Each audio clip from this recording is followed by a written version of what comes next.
Hey guys, welcome back to my channel. What if Naruto had legendary Arceus in Pokemon Universe movie? Yo, name's Luke, and I got a bit of a statement to say. But before that, do I have a story to tell? Let's take a trip some 8 years back. Ya know, most people believe that the universe revolves around mystical cosmic forces, a deity, motherfucking science, or in some cases, awesome Church of Captain Falcon anybody. Turns out it revolves around Arceus. Funny how the truth is sometimes. I remember it like a wavy flashback. I was just chillaxin' like a baler in my room. Lillipup in lap and everything. Next thing I know, I'm in the fucking Hall of Origin. It's an ethereal kind of place. For one, it's in the void of space. 2, it's not a hall, more like on giant see-through glass platform. With bookshelves, a floating TV here or there, a second floor, all that kind of stuff. But it has this atmosphere that just tells you that you're in the wrong place. And to top it all off, there was the big man horse thing. Him, her, itself. He was there, sitting I would say. But considering he had 4 legs, it was kinda awkward looking. I mean, he was just sitting, laying on this really nice looking giant ass couch. He had bloody reading glasses on and there was a book floating in front of him to top it off. Then the book floats down onto this transparent glass table that's about the size of a house. Oh, and it had a crystal ball on it for some reason. Then he looks at me and I have to say, those eyes of his are intimidating. It's like looking into a fire that's constantly changing colors. You don't know why it does it, but you're entranced anyway. Not to mention having to stare up at his imposing form. Really makes you feel insignificant. Although the conversation was kinda weird. So Luke, what do you think of ninjas? They're cool, I guess. Good answer. Good answer. Really, that's a good answer. Well, that wasn't really what was going through my mind when I said that. For one, his voice was deep. I mean, like I'm from the blackest abyss kind of deep. And his voice didn't come from one direction. It came from all the directions. Oh, and it sounded sexy. Hey, I'm a guy, I can admit to being inferior to a god in the octave department. Needless to say, I was positively crapping myself. So why was I sending you to the Naruto universe? As a Jinchuriki. Da fu, you'll be reborn. Hold up N. Putting Kyrium in you. What a damn am I. I know you played Mystery Dungeon. Who do you want for a partner on this trip? Can I at least Feeny? You want a Gardevoir? Sure thing. How the hell do yo? Mind reading motherfucker, do you even? I'm not psychic you. Oh, and I made a Pokemon summoning contract. Your name and your partners are already in it. Any questions? A few. Why me? Why are you doing this, and can I go home? Your name came up as the lucky winner in the lottery. I'm bored, and no, you can't go home. Anything else? Yeah, you're a dick. Like I give a fuck. Have fun. That probably wasn't the conversation most would expect from God. But honestly, the sheer amount of casual that was dripping from his words made me do the same. Think it's a psychic ability or something. And the next thing I knew was darkness. And I'll say it right now. Going through the process of being reborn sucks. Because 1, I was aware I was in a goddamn womb. 2, I was aware I was in a goddamn womb. And 3, I couldn't see shit. Oh, I was aware, but that doesn't translate to being in misery. For one, it was actually quite comforting. I felt safe, protected, not loved. Yeah, I wasn't feeling the love. Protected. Yeah, humiliation. I felt like I went to prison in a bright pink tutu. However, I had to spend most of my time stuck in a womb somehow. So I came to terms with my situation. I never liked Naruto. Not the character, just the way the story was directed. It had potential. At first it was great. But then came problems. The whole bring Sasuke back thing that pervaded most of Shippuden was just, no, it kind of ruined it for me. But now, because of a god I didn't think existed in any form of reality, I'm going to be stuck in that same universe. And I knew that I was stuck in it because 1, I was in a womb. And the other reason, I felt chakra, or what I believed to be chakra. It was warm, and everywhere in my body. I could feel it coursing through my not yet ready to be born body. And it felt alien. So I willed it to stop circling through my body.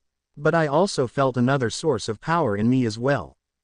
Kyrium. It felt empty, hollow, and very lonely. Well, I guess knowing what Kyrium is, it's only to be expected. Maybe later in this life I can fill him with my truths and ideals. But yeah, if there was a chakra system circling though me, then there was a third system as well. In my so far 8-month imprisonment inside the human womb, I came up with a name for this third system. The third system in my body. Or the TTSB for short. I am a creative genius. It's strange, but whenever I tried to talk to him, he would just say, "Wait till you're born and then go to sleep." I had no mindscape, but I could talk to him in my mind. But whenever I tried to channel his power, he warned me to stop. Said that it could hurt the woman who was pregnant with me. Made sense. But his power felt cold. Not the, "I have ice in my veins" kind of cold, but the lonely kind of cold. But then I had another thing to think about. My partner. Would Arceus really send a Ralts, Kirlia, or Gardevoir? I know he said that I would have a partner, but was it really certain that said partner would actually be of the Ralts family? Furthermore, would it really be another Pokemon? Or a human that has Pokemon-like abilities? And then I was born. Or was it reborn in this case? Well, to start it off, it was actually really painful. Getting shoved from the comfort of my peaceful abode out into the world of ninjas and death, where even a child has to fight for his life. Did I mention that I think Arceus putting me in this world was a terrible idea? But yeah, it was real sudden. 1 minute I'm contemplating the meaning of life, it's 42, then pain. I mean, it hurt like a motherfucker. I don't know how long it took for me to be pushed out. But by the time I was out, I was bawling my entire water supply out. It hurt that bad. Then it felt like I was being carried. And protected. And loved. Yep. I'm in mommy's arms now. You see, most people would be freaking out if they were in my position. But I had 9 months to come to terms with my situation. I'm pretty sure I can find love in this world, right? All is fair in love and war and whatnot. But all good things come to an end. As I would later find out, I was born 2 days before the QB attack. My parents were shinobi, a chunin and a jonin to be exact. Mom was the jonin. She wore the pants in the relationship as well. They went to fight off the fox. They never came back. That day was probably the most terrifying thing I will ever experience. Everything's all peaceful and then bam, horrible oppressive feeling of death everywhere. I wanted to crawl away and hide. Of course, being a 2-day-old baby, I started bawling. Mother dear put me in the hands of someone else and then went off to die. Like all tragic heroes, I went through the orphaning. The process of getting a tragic backstory that makes people pity and cheer you on when they see you fighting against the odds.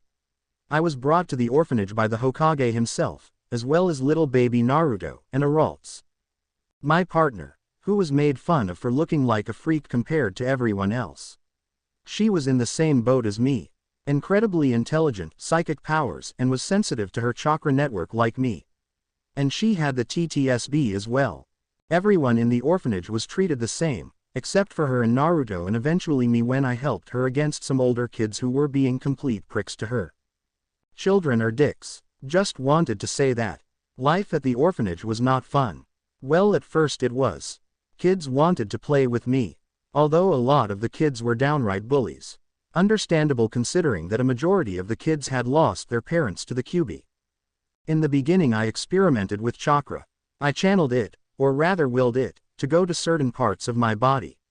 The odd thing is that chakra doesn't like to be forced to do what you want it to do. It's like a disobedient puppy that you have to be really strict with. It's for that reason that people find it easier to channel more chakra when angered, but that lacks finesse. I started with trying to make myself stick to walls. My head hit a table after one step. It's just so draining, to use one word. Considering what exactly chakra is, that's understandable. So I decided to stick leaves and shit to myself with chakra to help with my control. I don't expect to be a god by the time I get to the academy with my partner, but considering the clan heirs that I will most likely be sharing a class with will be trained by their respective clans, I decided that I was justified in starting early. Of course my partner agreed to this as well, considering it was her who gave me the idea. Athena Pantheon, really Arceus, was a Ralts who had lived a previous life like myself, so we tended to stick together. And considering her mental prowess in conjunction with her psychic powers, yeah, it's not a smart idea to piss her off. She could be the most innocent thing 1 minute, and the one wearing the pants the second. She was also a damn good cook in her previous life, so at least one of us knew how to make more than 2 different kinds of meals. While I have nothing against Mexican food, it gets old quick. Although she has this strange ability where she summons out this Hanya mask. And yes, it is indeed terrifying. Seriously, that shit is scary. Of course there was my other fellow orphan, Naruto Uzumaki. Poor kid would always be picked on by other kids, and the glares of hatred, the shunning from almost all of society, it was too much for a child. No one should suffer that. So we took pity on him. We found him all alone on a swing. In an empty park. He had a few tears streaming down his face. I wanted to punch something. When we asked if the kid wanted to play with us, the sheer joy that showed on his face, it was heartbreaking. Seeing that smile on that blonde whiskered face of his, though, it was worth it. We were something the abused 3-year-old kid didn't have until then. A friend. It was after that we 3 became known as the Freak 3. Athena for looking exactly like a Ralts. Me for being a gray-haired kid with freaky eyes, light blue iris and yellow pupil with a crystalline pattern. And Naruto for being the QB container.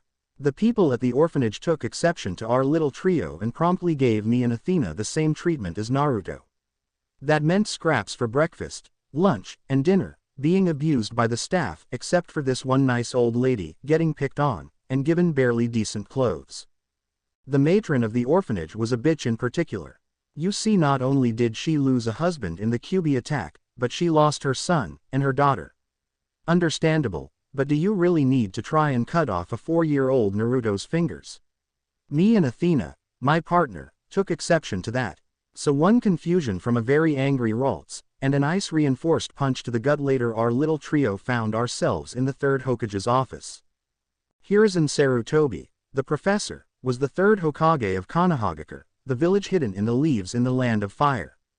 He was the oldest Hokage out of the 4, and the only one to outlive his other 2 predecessors.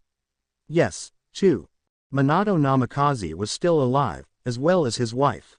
I found that out when I was 3. Athena theorized that he sealed the power of Kurama in his daughter, who looked like a mini Kushina, and sealed the consciousness of the fox in his son, who he believed the fox took over. Judging by the amount of hate emanating off of him whenever he saw Naruto was anything to go by. Athena's power to feel emotions really came in handy when trying to avoid the mobs of drunken people looking to kill Naruto. However, the 3rd Hokage was still like a grandfather to little Naruto. And because he considered me and Athena to be his adoptive brother and sister, you can see that the old man considered our little trio his surrogate grandchildren. Catching my reflection in the window, I decided to scrutinize my clothes. Epic black sunglasses, check. Light blue shorts, check. Gray shirt, check. Yellow shoulder pads for no reason than to complete the color scheme. Check. Dark blue open-toed sandals. Check. Then I decided to scrutinize Athena's fashion sense. White open-toed ninja sandals. Check. White short-sleeve shirt with the mega stone symbol design. Where did she get that? With green shorts. Check. Although her chest horn was sticking out, she looked like a cross between a Ralts and Kirlia. Her hair wasn't in pigtails like a Kirlia, but it wasn't shadowing her eyes like a Ralts. Her green hair was held up by a hairband. Naruto was wearing a dark blue shirt with the Uzumaki swirl on the back of it, blue sandals, and orange shorts. Hiruzen Sarutobi was simply sitting in his office chair smoking his pipe as he looked us over. The old man simply sighed before sitting up in his chair to lean his head forward. It would seem that I can't send you 3 back to the orphanage due to violent, he said in massive air quotes, behavior that the matron is complaining about. But I can get you 3 an apartment complex. Well, that was nice. We get to leave the metaphorical hell that we spent the last 4 years in and get to live together. So what's the catch? Except all 3 of you will be living in the same room. That's not so bad, and I can give each of you a steep to take care of yourselves. And this was where I interjected. So what's the catch, grandfather? He always smiled when I called him that. It always brought a certain joy to his heart to see that, I guess. Well, we 3 are heartwarming orphans. Who wouldn't smile at us when we expressed joy? Oh wait. Always perceptive, aren't you? He said with obvious pride in his voice before continuing. That's as far as I can help you without drawing the Yondaimi's ire. Me and Athena informed Naruto of our little theory as to why he was hated so much. It really deflated him to know that his hero was really a jerk. The old man was of the same opinion of the fourth Hokage as us, he's an idiot. But it did help him out that I could get Kyrium to convince Kurama to help the guy out and teach him things at night. Like writing and basic mathematics. Yeah, me and Kyrium are in sync with each other. Probably the agreed sentiment that Arceus was a douche helped out. He began tutoring me in the use of his power. And I can say it right now. Being able to create anything out of ice is friggin' awesome. Although I understood why the language of this place was so easy for me to pick up until Kyrium informed me that yes, English is the universal language. Ever after my whole rebirth thing he doesn't talk much. He really just sleeps most of the time. Can't complain though, he helps when I need it. Although I still get chills whenever I use his power. Old man, you know us better than that, are you saying we can't take care of ourselves? Ah, Athena and her sickeningly sweet-sounding voice. You would think she was an incredibly dainty flower until you see her materialize her fucking Hanya mask that she has. Seriously, that thing is scary. Said old man knew that tone of voice and quickly denied any doubt he had in the three of us. Except for Naruto, he claimed that he would spend it all on ramen. Which was true, he did. One day the old man came by the orphanage to do his monthly visits for Naruto. When he saw the three of us playing, he decided to take the three of us somewhere to eat. That place was Ichiraku's Ramen. Hot damn, is that stuff good. But I'm getting sidetracked. The old former Hokage guided us to our new apartment. It was actually very nice. There was a living room that was very spacious, a decent-sized kitchen, a balcony, and one bedroom, with one bed. Considering we three considered each other siblings except for me and Athena. We might become more than partners sometime in the future, we thought. She really didn't care that we were two different species. We didn't have a problem sharing one bed. But in the future, hell no. To point something out, my body in this world is much stronger physically than the one back in my old world. For one, I could pick up heavier objects as a 4-year-old here than in the other world. Oh, that 20-pound weight that you used to exercise as a 6-year-old. Remember that? Well, it weighs practically nothing over here. That took some getting used to. It wouldn't be until a month later that me and Athena decided to let Naruto sign the Pokemon summoning contract. You see, the way it works is that you only get 6 Pokemon to summon, and a legendary for a boss summon. For life. What those Pokemon are is up to who you are. And you don't summon fully evolved Pokemon either. You summon baby Pokemon so that they can grow beside you. I've only summoned 2, a Froakie and a Fletchling. Although the summoning for Pokemon was a bit different as well. From what I remember, Ninja had to do hand signs, and then offer a blood sacrifice to do the summoning. Pokemon don't have any of that, just slam your hand down on any surface with the appropriate amount of chakra imbued into it and then bam, Bob's your uncle. First and foremost, for Naruto to summon the contract I need to open the damn scroll up. And for that I need summoning jutsu. Klefki. My damn car keys. Klefki is a bit of a special case. He's the key holder, so he doesn't count as one of the 6. In fact, anyone who's signed the contract can summon him.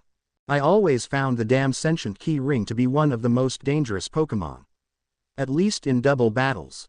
Little did I know of the chaos that was about to happen due to my summoning. Yo, what's up, Luke, my man? I need to open up the damn scroll. We got a new summoner that I think is worthy. In actuality, there is no stupid test like having to hang onto Gamabunta's back till sundown or anything like that. You just have to pure of heart and honest of goals to be accepted as a summoner for all the Pokemons. We were in the living room getting stuff moved in that the third Hokage discreetly bought. It was thing like couches, more beds, food supplies. Athena was a great cook, potted plants, Naruto, and academy textbooks, chakra control exercise scrolls, and a few jutsu scrolls. Just E-rank stuff like the Henjin Bushin, except in Naruto's case. He got taught the Kage Bushin due to his enormous reserves. They weren't at the level of the 4th Hokage's daughter, but still damn impressive even for an Uzumaki, according to the old man. He even brought us chakra paper to test our affinities. My paper got frozen, then one half lit on fire, and the other sparked electricity. Reshiram, Zekrom, and Kyrium. Athena had a lightning and earth dual nature. Odd considering those two were opposites. Naruto's was the most surprising. Instead of getting Fuden like I thought he would, he got Suiden. But what was shocking was that the entire paper became water. According to the old man, that meant that Naruto's affinity for water was as strong as the nindime's. So naturally we began working on elemental manipulation. I honestly saw it as a bigger weapon than any jutsu. What with my ice-make-like abilities and Naruto's nature manipulation where he could form anything out of water. So what if you can launch a water shark at me? Naruto can just waterbend it away. But that wasn't the only stuff that we were practicing. Through the power of the henge, which Naruto transformed into a full-on transformation technique, we three could finally buy groceries and books without being overcharged or given expired goods. But back to the signing. These summons look weak. When Athena's not home, Naruto's more blunt attitude comes out to play. I would then notice that dark look on Klefki's face. It was the I'm gonna do an evil prank look that would bring nightmares to the recipient for years. Well, how about this fool? You, me, prank war. It begins right here and now. Or are you gonna back down like a little bitch? I simply sighed and began to count down. 3, 2, 1, 0. Oh, it is on, motherfucker. Where did a 4-year-old learn language like that anyway? Back in Minato's office, the fourth Hokage was locked in a furious battle with his mortal enemy. This was an opponent that has met men greater than the Yellow Flash blow for blow, has broken the mightiest of the gods' champions, makes every living human tremble in its boots. This enemy was paperwork, and the Yondaime just knew that his mortal foe had called in reinforcements. Why? Because if one would to look out his window, they would notice that civilians were running around in the streets like headless chickens. The walls of many buildings were painted in assorted combinations of colors that looked like a rainbow puked on them. The signs for bathrooms were switched. The walls separating the women's side of the hot springs were removed, and the women were attacking people indiscriminately, blinded by feminine rage. All the flak jackets of the village's Chunin and Jonin were pink instead of green, and there were a bunch of penises drawn on the Hokage monument. Kushina, who was out shopping with her daughter, saw all the chaos unfold, and the cause of it all.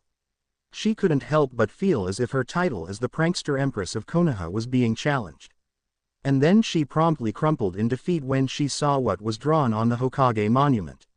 Knowing that she could not top that, she admitted defeat to whomever it was that had the balls to paint the Hokage monument. She was about to go into the fetal position and begin to rock back and forth, that is until she saw a green-haired little girl with a Hanya mask floating behind her. She didn't know if it was a trick of the light, but that didn't matter because she and Aiko, her daughter, hightailed it out of there the moment they saw the mask. With Hiruzen, the former Hokage was looking out of his window from his house as he saw the pandemonium unfold outside.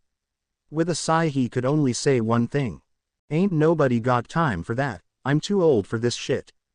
And the moment those words were said, another flashbang went off in the Hyuga compound, which had all its walls replaced with mirrors. Hiyashi would forever become paranoid about the flashbang monster in the closet. Back with Luke. Dear mother of Arceus, what could I say? Klefki and Naruto hit it off like a house on fire, and he signed the scroll just so he could summon Klefki and prank people. I almost pitied Minato, what with the amount of damage control he had to be running. Of course I got out and dodged the moment I felt Athena walk back. The aura of death that pervaded the entire apartment was warning enough. Naruto's and Klefki's screams were heard all around the village. Strangely enough, the people who recognized the voice behind the screams couldn't help but feel sorry for the demon brat. Even with the sheer absurdity of my situation, I couldn't help but smile. It looks like this life was going to be fun. The next 2 years came and went by. Nothing much of interest happened. Nothing much happened except for that one event on September 23rd. Just a few days before the academy started. We were at the park when it happened. Hey, what's up with your eyes, Blindy? Came the mean-spirited voice.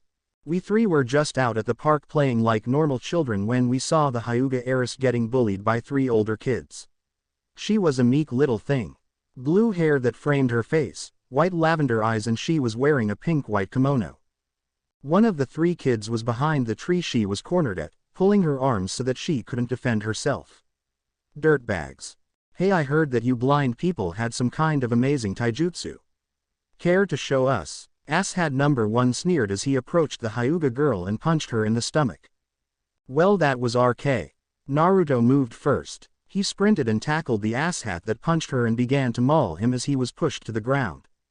Athena simply used confusion against asshat number 2's feeble mind. He was the one was pulling the Hyuga girl. Hinata was it. Well, he crumpled down to the ground, his lights knocked out. Me. I simply covered Naruto's back as the third kid was about to help the gang's leader. Well, he would have if he didn't get a fist to the stomach that sent him back a bit. Oh, he got up and got into a defensive stance, while I got into a boxing stance. Left hand and right hand in front, if my face with the right hand a bit further away, with my right leg in front and my left leg back. He was an academy student, I could tell that much. Time to see how I stand up. He came at me with a sloppy right hook. Duck under. Jab with right hand. Grab his shirt with left hand. Uppercut him in the stomach 3 times. Let go so he can stumble back. And sock him in the face with a mean left hook.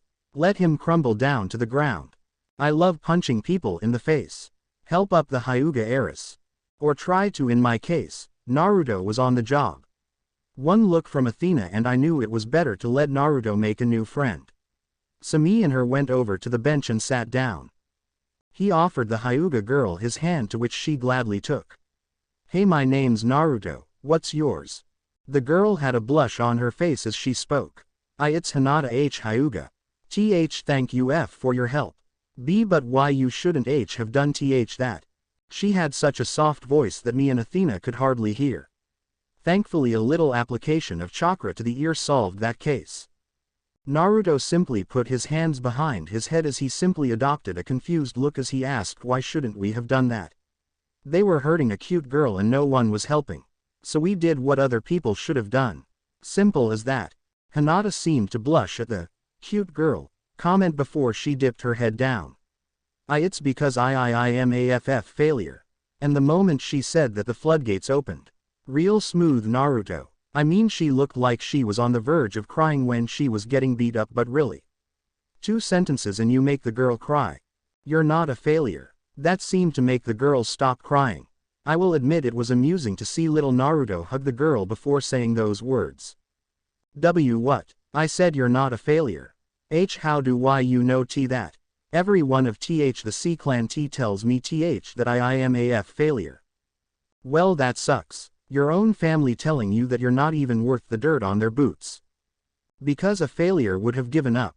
When those jerks pinned you down you didn't stop resisting. A failure is someone who gives up. Now have you given up? And no. Then you're not a failure. That seemed to make the girl's day. Athena nudged me on so I followed her.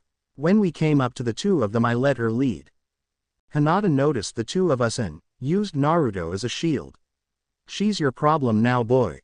My name's Athena, and this is my partner Luke, she said, gesturing to me. Yo, I held out my hand for her to shake. These 2 are siblings, Naruto said with a smile as Hinata shacked me hand. Now that introductions are out of the way and the 3 dipshits are gone, would you like to play with us? Athena said, holding up the ball we were playing with, by using her mind. That seemed to get a gasp of surprise from Hinata. Why you can? Athena nodded. It's a bloodline ability. I can do multiple things with my mind alone. Luke can make anything out of ice, and Naruto can waterbend. And to demonstrate, Naruto pulled water out of the air to make a water ball, before he threw it at the unconscious form of the bully that he himself beat the ever-living shit out of. He didn't wake up. Eventually Hinata was pulled out of her shocked state by a water ball from Naruto before she agreed to play with the 3 of us. It was a couple of hours later that her guardian, Ko, found her playing with the 3 of us. Actually, he was there since the beginning. We would later find out that he let her play with us because we were the first friends she ever had. Ever since then the 3 of us would meet up with Hinata in that park to play with her, and eventually we began to include her into our training sessions. You see, last year we 3 started to do early training before the academy. These included doing chakra control exercises, like the sticking a leaf onto ourselves, walking up trees, although none of us could actually do the whole Jesus walking thing, basic exercises, push-ups, hitting logs, running laps, and manipulating elements. Of course we spared every now and then. Surprisingly, Athena, the psychic type, was the one who won the most spars. Although we each did bring out one of our 6 every now and then. I brought out Froki and Fletchling so that they could play with Hinata. Although Naruto seemed to only summon one Pokemon, and said Pokemon is Klefki, just so he could help him prank people. He would call it stealth training. Stealth training that would eventually devolve to a prank war with Namikaze Kushina's daughter, who was Naruto's twin sister. We didn't know that an Alakazam could read someone's genetic code until we tried. And the truth of his parentage really pissed the kid off. He even went up to the old man and demanded why he didn't tell him. His response: because they aren't your father or mother if they abandon you. Ever since then he let go of his anger and hate for his former family. He regards them as strangers now. Iruka Immuno was a Chunin, now academy teacher, whose parents died in the Kyuubi attack. At first he hated Naruto for simply existing, believing that he was the fox reincarnated. That is until the third Hokage took him to the park. Blast to the past. Lord Third, is there any reason that you asked me to follow you? The Chunin and cage level shinobi were simply standing under a tree watching the sight of all the children playing. Iruka noticed the smile on the former cage's face and found him staring at a particular group of children that were playing by the swings. Iruka's eyes narrowed and a scowl found its way onto his features upon seeing the Freak 3. The demon child Naruto Uzumaki, Athena Pantheon, and Luke Unova. Iruka never had anything against the last two until a certain slip and slide incident, but the demon that dared to wear the skin of a child killed his parents. Tell me, Iruka, what do you see? For me, when I see those children playing, I see the future. The elderly cage spoke. He was about to say his parents' murderer, but couldn't. Why? Because he saw the smiling face of the accused. He saw the pure joy in the child's face as pushed the swing that Hinata was on. He saw that same joy reflected in the heiress's face and the other two members of the trio. How could any demon show such joy? How could any demon glow with such happiness?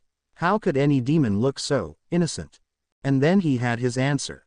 I see a group of friends that I would gladly teach, he said with a smile. Hiruzen then patted the Chunin on the back. Show them the way to the future instructor was all he said before he took his leave. I will, sir, he whispered. But the former Hokage heard it, and smiled. And back to the present. Now that he knew the truth that Naruto was not the fox reincarnated, he couldn't help but feel exited. Who wouldn't? Here he was, his first ever class that he had to teach, and it was filled predominantly with clan heirs and heiresses. Iruka was still smiling as he made his way over to his classroom. That smiling soon stopped as he opened the door and the sonic boom of a noisy classroom hit him full blast. Why did I think this was a good idea? Athena wasn't like other Pokemon. She knew that. She had been dealt a hand by her master Arceus.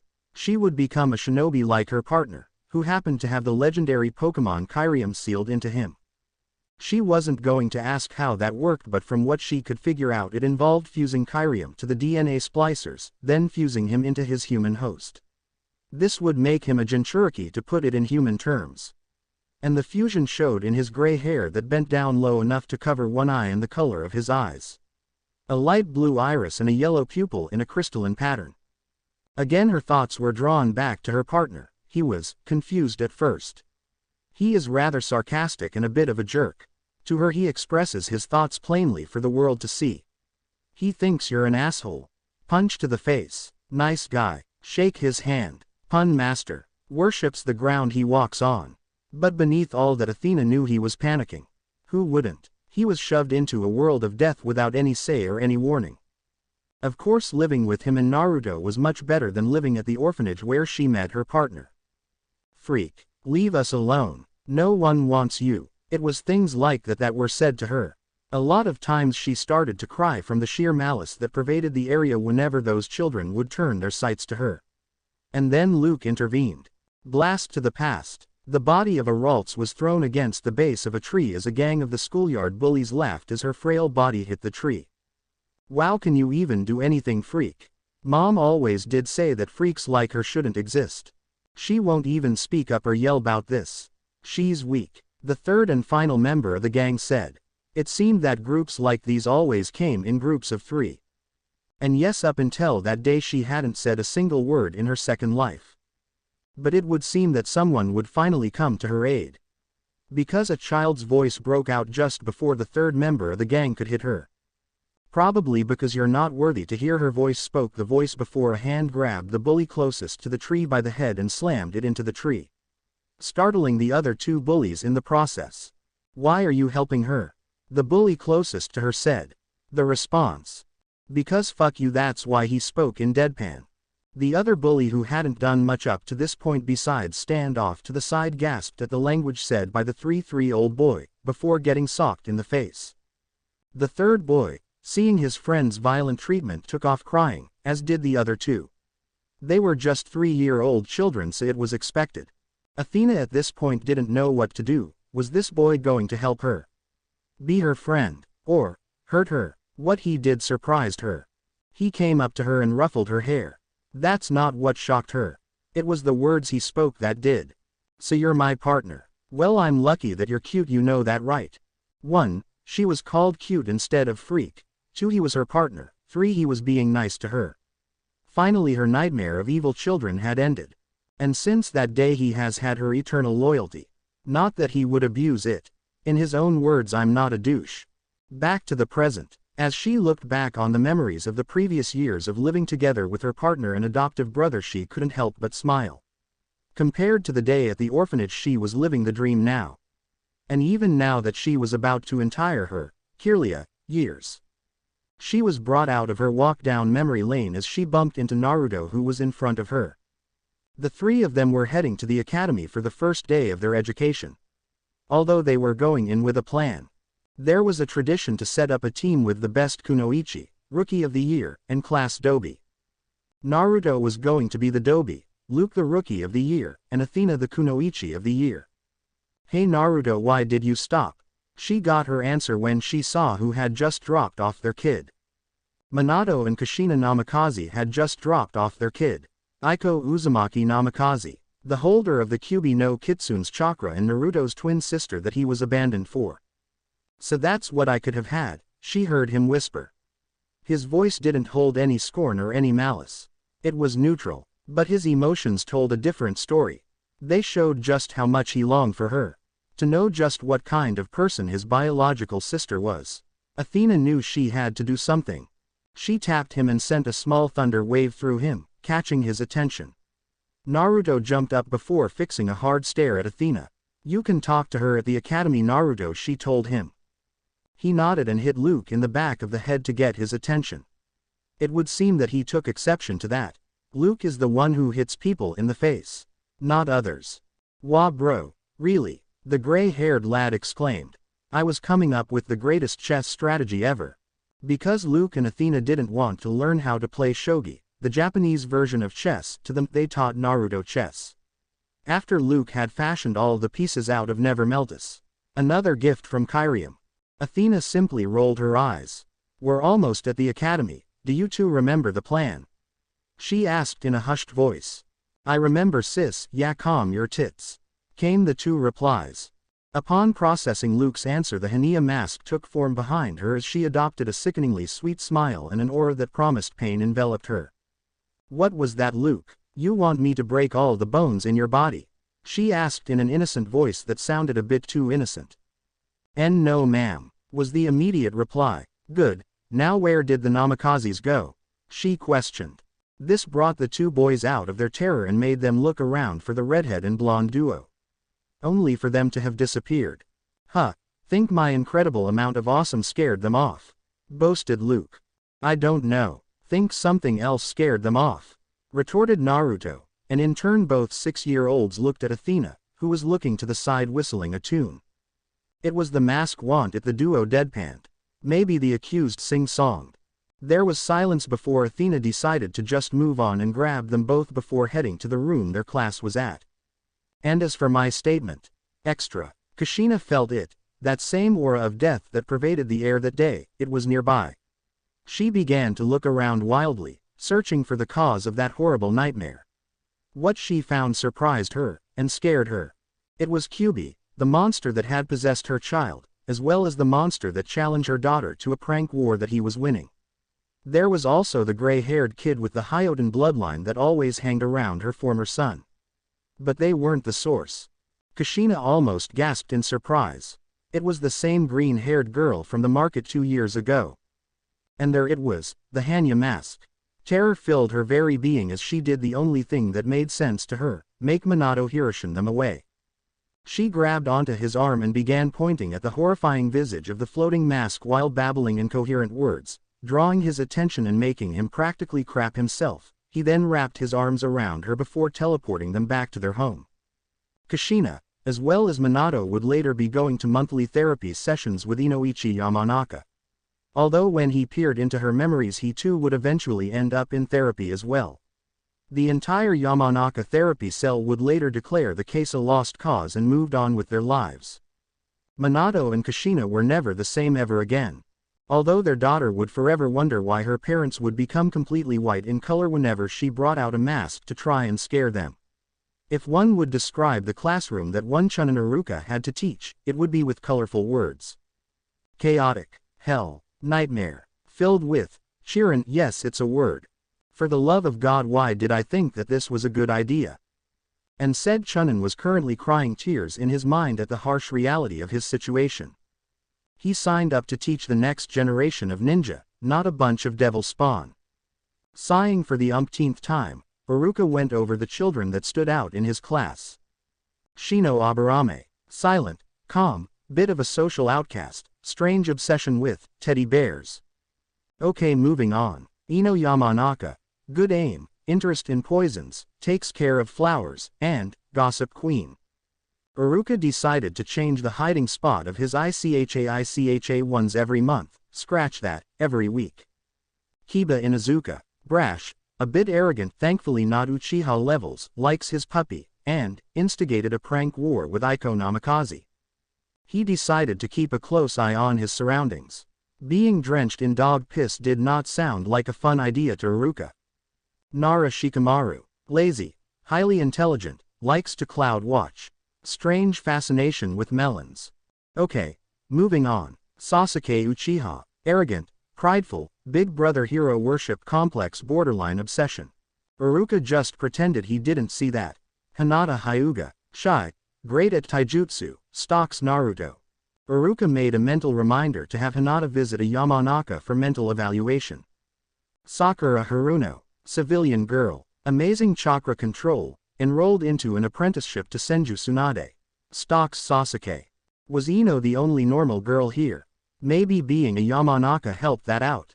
Choji Akamichi, kind-hearted kid, loyal, has the clan trigger word. Don't call him fat, don't call him fat, don't call him fat. Aiko Uzumaki Namikaze, Konoha's princess, currently in a prankster war, ramen obsession, a prodigy. Two pranksters, Iruka was getting nervous. Now Iruka came to the three that actually interested him. It was the Freak Three. Luke Unova, sarcastic and snarky, prone to punching people in the face, loyal to those that have earned his trust, and near-perfect mastery of the Hyoden bloodline. Now that made Iruka's eyes go wide. Konoha had a user of the Hyoden bloodline, and near-perfect mastery at the age of 3. That sent alarm bells in Iruka's head. Moving on. Athena Pantheon, high mental prowess, observed moving things with her mind alone, beware the Hanya mask. Do not risk her ire. Iruka had to sweat drop at that. Surely she couldn't be that bad, right? And finally the one that Iruka actually wanted to see. Naruto Uzumaki, Nindaime levels of water manipulation, highly empathetic, ramen obsession, currently in a prankster war with Aiko Namikaze. Iruka went from shock to face desk in the span of 2 seconds upon reading that. Nindaime levels of water manipulation. Only those from Whirlpool had skill that rivaled Tobimira. And the ramen obsession really.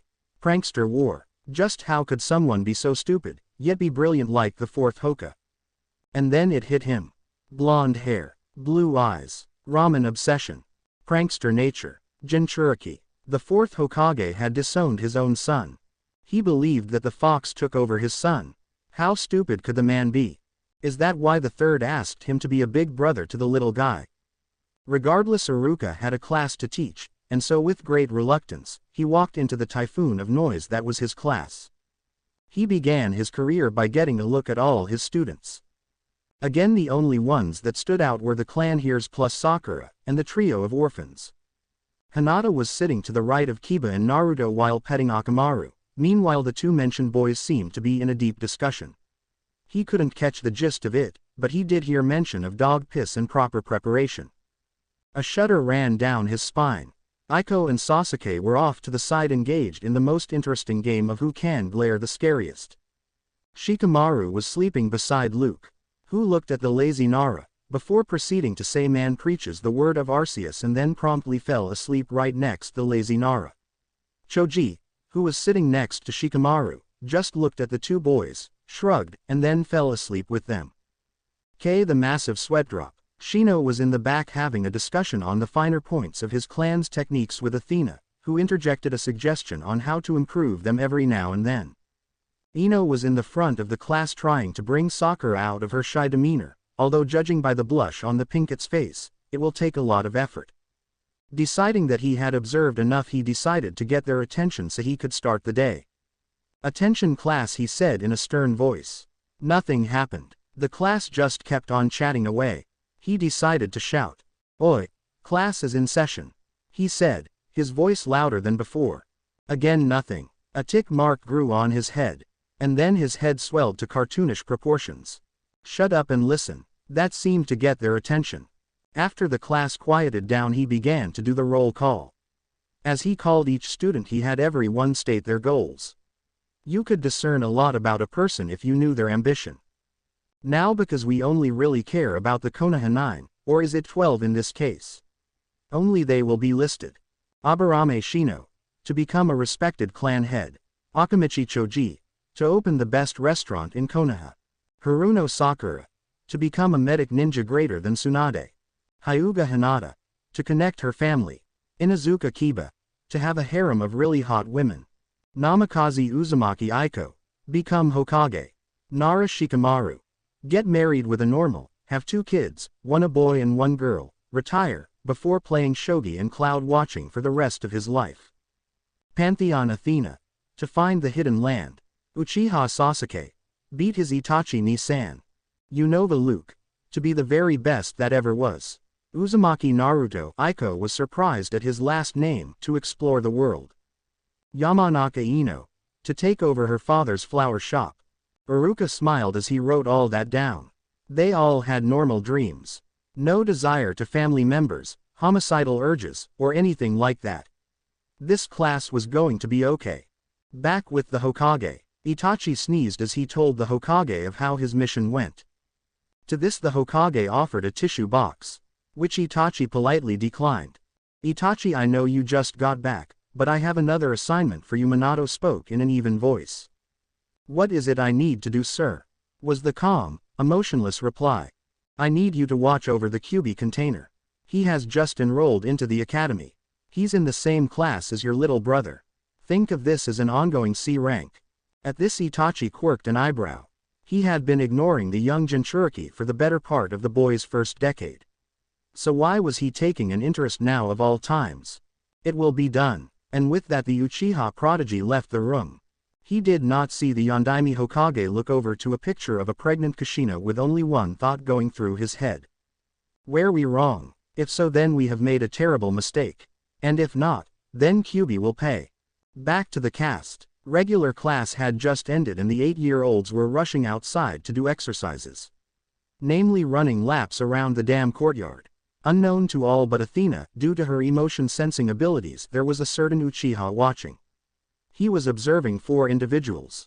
Sasuke Uchiha, Athena Pantheon, who he was sure knew he was there judging by how she looked at his hiding spot. Luke Unova, otherwise known as Konoha's master ice sculptor. And his mission target, Uzumaki Naruto. One of Konoha's known Jinchuriki. Yes, one of them.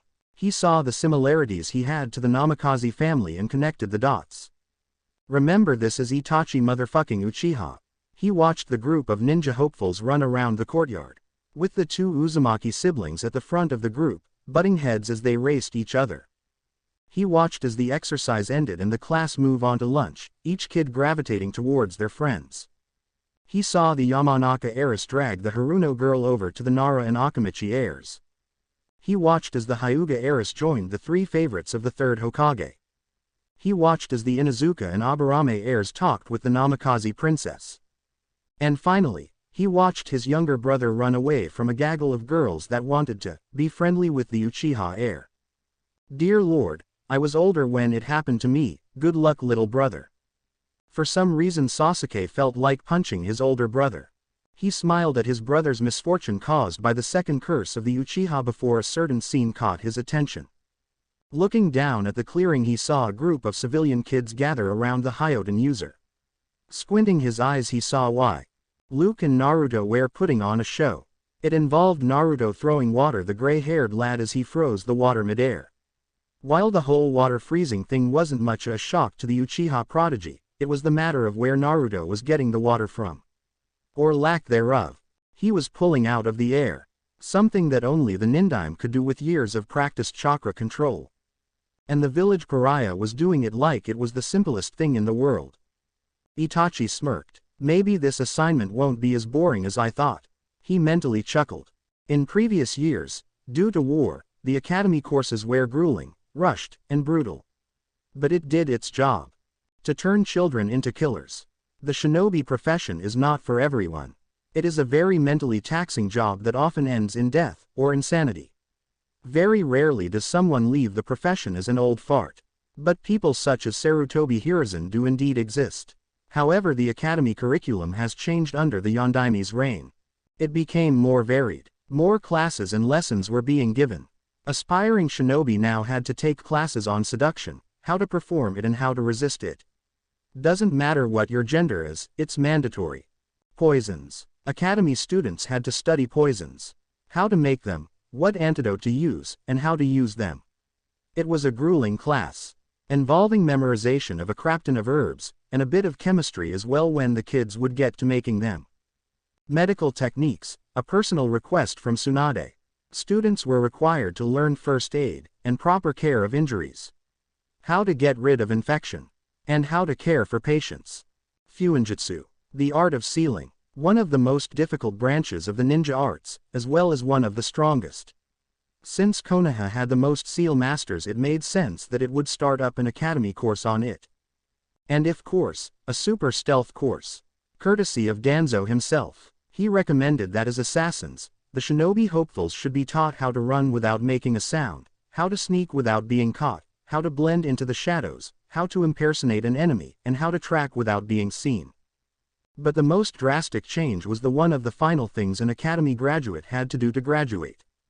The first kill. To fully graduate, a genin hopeful had to take a life. And seeing as how there was no shortage of bandit attacks on small towns, well, they always had more scum than prison cells. So why not empty a little space? So why not do it in a controlled environment? It was for that reason the change actually got passed by the Shinobi Council. Besides, by the time the final year started, only those who were serious about becoming a shinobi remained. So that's a plus. It was cases like those that became mandatory that caused an increase in the graduating age, as well as upping the survival change of genin in case of emergency, or a C-class mission gone wrong. But like that ever happens, right? Oh, who am I kidding? Most genin die on C-class missions gone wrong. It was for that reason that most of the classes were made even more brutal than wartime academy teachings. And it was for this reason that Luke Unova was face desking. Repeatedly.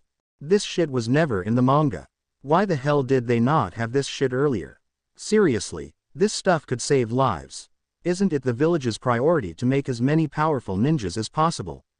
Gah, why do all the good changes happen when Minato's in charge? It makes all the more difficult to not like the guy. Unknown to Luke, he had gathered the attention of everyone in the classroom due to his application of the use of his head for the process of inflicting as much bodily harm to the head as possible. It wasn't until Athena got up and walked over to him. Get a hold of yourself, man. And thus the rather painful slap reverberated throughout the classroom, knocking Luke out of his seat and onto the floor. Ah, thank you for that, partner. You always know what is needed to keep me on track, he said sagely. The one thought going around the classroom was, is that a normal thing? As if answer to that question, Athena swiped imaginary dust off her hands as she walked back to her desk with all the dignity a prestigious clan heiress. Trying to get things back on track before they were all treated to the amusing sight of Luke freaking out, Iruka coughed into his hand, making every one of the 8-year-olds turn their heads toward him. Now that that is over with, I'll continue with what I was saying. He said before picking up a clipboard. Every one of you will be taking an extra class each year. What that class will be is up to you and what kind of ninja you will become. However, by the end of the year you will have been to all these extra classes. He seeped the classroom to make sure that the kids were paying attention. They were. And if you're not serious about becoming an assassin for the village, to become a shinobi, to kill, sacrifice, and die for the village, then get out. He said in a commanding tone. Seeing as how no one moved, Iruka decided to lay it on thick. How many of you think that this is just a game? How many of you just want to be able to shoot out fireballs out of your mouths? To walk on water? To just be a glory hound? Well, news flash, shinobi aren't flashy. We steal, we take lives, we save lived, and we leave people to die. The shinobi life ain't for the faint of heart, and if you don't want to die, then leave. It was at this that most of the class left. The clan heirs stayed, as well as our trio of heroes, as well as a few civilian kids. It was when all the faint of heart left that Athena raised her hand. Yes, Athena, asked Iruka, why is it that you gave that speech? As far as I'm aware, that was the first time that kind of speech was given at the academy. Questioned the greenette. It's simple really, it was a countermeasure that was just put in, that was the test run, he answered. Everyone left raised an eyebrow. A countermeasure for what? Questioned one Uchiha Sasuke. Fangirls was the curt reply. Next second the Uchiha was hugging the instructor while thanking him profusely. Much to the instructor's annoyance and the class's enjoyment. For the rest of the day the class would have a history lesson on the founding of Konoha, to which the more combat-oriented students ignored and the intelligent ones jotted down notes of. Some weeks later. Why is it just now that the village is doing the anti-fangirl protocol? Questioned one irate Itachi Uchiha. This of course only caused Minato Namikaze to raise an eyebrow at the amount of salt in that statement alone. Is there a problem with doing it now, Uchiha? It's because if it was put into place sooner I wouldn't have graduated at the age of 8. This caused Minato's other eyebrow to rise. So you're saying that the reason you graduated early was to escape your fangirls? Yes, and because of you I can't see my little brother suffer like I and the rest of my clan did. Ignoring the normally stoic Uchiha's break of his cold exterior, the fourth Hokage looked over John and Iruka's report. The bingo book, the basic bounty book, as well as the book of ninjas you should avoid. A ninja's greatest tool is deception. People aren't supposed to know that capabilities of a ninja. Ninja are supposed to be assassins, death-dealing warriors of unknown strength. That's why many competent shinobi don't want to be in the bingo book, so that their opponents don't know their skills and abilities. That's why many shinobi villages don't advertise the skill levels of their shinobi. All jonin are jonin only because their skill level got out, and because they were given the rank they serve as a distraction for the other jonin level shinobi that aren't jonin. Deception is indeed a ninja's greatest tool. Iruka was just one of the many jonin that don't have the position. Two more examples would be the Eternal Chunin Izumo and Kotestu. That's why they were given the job of guarding the village gate. Because the enemies that tried to get in would be immediately identified by the two seemingly Chunin level nins. And to better solidify the secrecy, only the third Hokage knows the skill level of all secret jonin in the village. And should he die, a seal will appear on the Hokage desk that will only react to the Kage's hat. This system was put in place by the Nindaime. And so far it has worked. Of course every hidden village has a system like the one mentioned above. It is a world of ninjas. And there are certain phrases that have been coined by these protection systems. One example would be Sunagaku. It is widely believed that it is the weakest. But because of that many ninja underestimate the sand ninja. And they take advantage of that. And to the phrase, a boasting sand nin ain't a sand nin was born.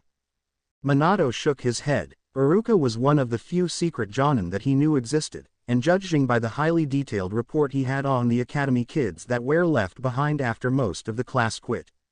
He continued to read the PHYCH reports on the kids, the goals each one had, current stamina, and the new classes that each kid signed up for.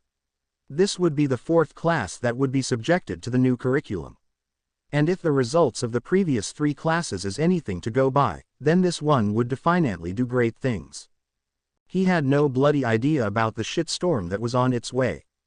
As he was reading through, he finally came upon the trio that had been on his mind for the past few days ever since he and his family saw them playing in the park with his daughter's friend Hinata. Luke Unova, an orphan from a shinobi family and holder of the Hyoten bloodline. Or what most people believed to be Hyoten. Minato knew better. Hyoten is not nearly as versatile as what that kid could do. Whatever it was different and deadly. A possible mutation of the Hyoten bloodline. But his parents never had it. So why did he? He was the leader of sorts to the trio, and he had a certain lack of respect to authority. Definitely a kid to look out for. Athena Pantheon. Not human, Minato knew that. But she was a citizen of Konoha. And because of that he would protect her like any other citizen of his village. She was highly intelligent, more so than any child should be. And then there's her psychic abilities. Mind reading, projecting thoughts, and psychokinesis. It was a headache getting the Yamanaka clan off her back. And then there's another thing about her that he just couldn't remember. All that he could dig up was a mask of sorts, but every time he tried to recall that memory he was filled with terror for some reason. So he dropped it. Maybe he should get the Yamanakas to help him out with it. But wait, every time he brought it up with one of them they flat out refused to help him. And so he was back to square one. The final member of the trio. His former son that was possessed by the fox. He still remembers how his still childlike form glowed red as the conscience of the demon was sealed into him. And then his eyes turned red. And the pupil was replaced with a slit. He and Kushina knew that they lost their son that day. And they couldn't just kill of the fox. Doing so would allow it merge with its chakra that was inside their daughter. They had no choice but to let the fox stay imprisoned in their son as he used it like a puppet. The seal was used on their daughter was one that would slowly merge the chakra of the fox into their daughter, eventually making the fox lose any chance of gaining its chakra. And that same seal was applied to their son, meaning that their son's still forming mind was merged with that of the fox. Or so they thought. They had been questioning their decision ever since they saw little Hinata playing with them at the park. Flashback time. Do you even know what will hatch from this egg, Luke? Of course I know, Athena. It's a bloody Manaphy, the princess of the seas. You're pretty lucky, Naruto, having this 1v1 of your 6. It's because I'm awesome. And Naruto, I think that why you shouldn't mess with the egg like that. At the mention of the name, Naruto, Kushina's head turned around too fast it almost broke the space-time continuum. And then she saw the scene before her.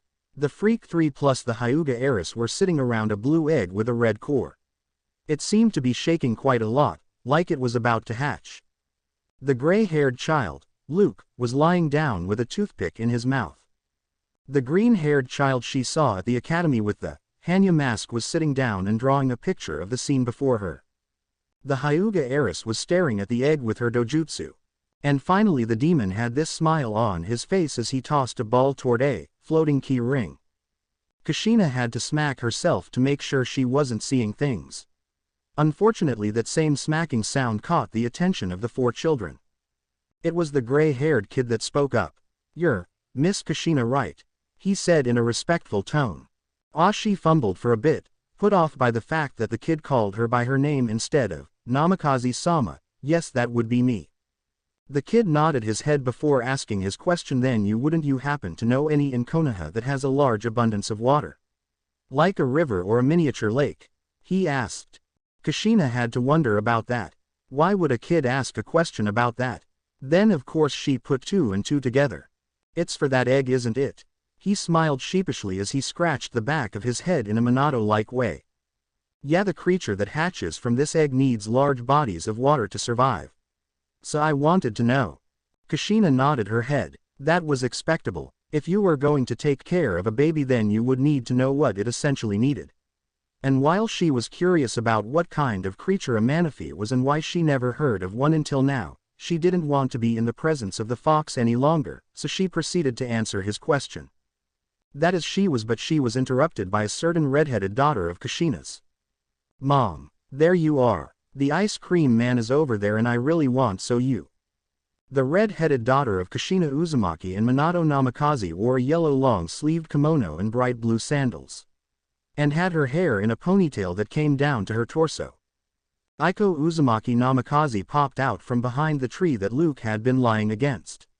Whereupon she immediately went to her mother before she dramatically pointed at the floating key ring. "Yeah me, what you want fool?" spoke the key ring. "You're the one that replaced all of my yellow clothes with orange. I hate orange. I declare a prank war on you." Cue the sweat drop on everyone, one present except for Naruto and Klefki. "Challenge accepted kid, I'm gonna show ya how we do it old school." Cue interruption from Naruto. "Hold it." Everyone present turned to Naruto. "You say you hate orange? Screw you. Orange is awesome. I declare a prank war on you. And I propose an alliance with Klefki over here." "Alliance accepted mofo. Then I Aiko Uzumaki Namikaze, and my ally Kiba Inuzuka declare prank war upon the Key Ring Alliance." Back with the Inuzuka clan. Kiba shuddered before realizing what the shudder meant.